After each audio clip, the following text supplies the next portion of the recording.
উত্তরের জেলা ঠাকুরগাঁয়ে এই প্রথমবারের মতো বাণিজ্যিকভাবে শুরু হয়েছে পুষ্টিগুণে ভরপুর সুপারফুড কিনোয়া চাষ। স্বল্প খরচে অধিক লাভের আশায় নতুন সম্ভাবনার স্বপ্ন দেখছেন কৃষকরা। খরচ তো খুবই কম। এখন দেখেন যে আমরা যেটুকু লাগাইছি এটা থেকে একরে ধরেন যে আপনার 70 থেকে 80,000 টাকা খরচ যদি নিজের মাটি হয়, আর যদি বর্গানিয়া করে তাহলে 1,10,20 হাজার টাকা লাগবে খরচ সব সহ। কারণ এখানে তেমন কিছু খরচ বাড়তি খরচ নাই। 2বার সেচ দেওয়া হয়েছে, পানি সেচ, আর দুইবার একবার নিড়ানি দেওয়া হয়েছে। আশাবাদী কত টাকা পাবেন? দাম এটা তো আশা করছি আমরা, কোম্পানি তো বলছিল আমাদেরকে যে 1,500 টাকা, তো আমরা মনে করছি 1,000 টাকা গেলেই কেজি প্রতি যে 1,000 টাকায় পাই, তাহলে কিন্তু আমাদের প্রায় 10-12 লাখ টাকা আমাদের লাভ আসবে। এটাতে আমরা অনেক প্রফিটেবল হবো আর কি। পেঁয়াজের থেকে অনেক সাশ্রয়, খরচও কম এবং রিস্কও কম এবং 2 গুণ লাভও হবে এটাতে। বর্তমান আমাদের 20 বিঘা মাটিতে অর্থাৎ 7 একরে 21 বিঘা মতো মনে হয় এতে কিনোয়া হয়েছে। আর পেঁয়াজ বীজ আছে, লাল শাক আছে, সব মিলা 531 বিঘা মাটি, 33% বিঘা।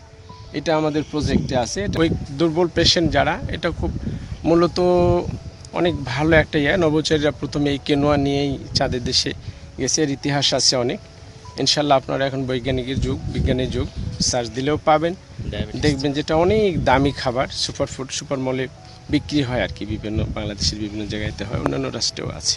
এটা বিক্রির জন্য আমাদেরকে কৃষি কর্মকর্তা বৃন্দরা সহযোগিতা করতে চাইছে।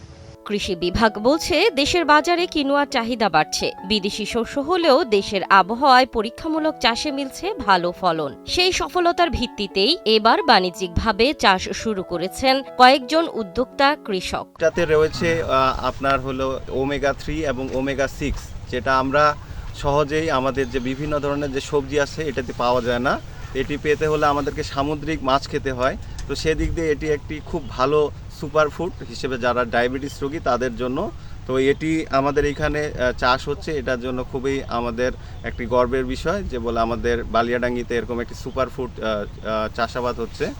তো এটি সবাই আপনারা যে বলে সামনে যাতে আমাদের এই মার্কেটিং সহ বলে এই বিষয়গুলো যাতে আমাদের যে বিভিন্ন যে বাধা আছে সেগুলো দূর করে আমরা যেন কেনোয়া চাষে বালিয়াডাঙ্গিতে আরও উজ্জ্বলভাবে করতে পারি। এজন্য আমি সকলকে আমাদের যারা চাষ করছেন তাদেরকে সামনে এগিয়ে আসার জন্য আমি অনুরোধ করব।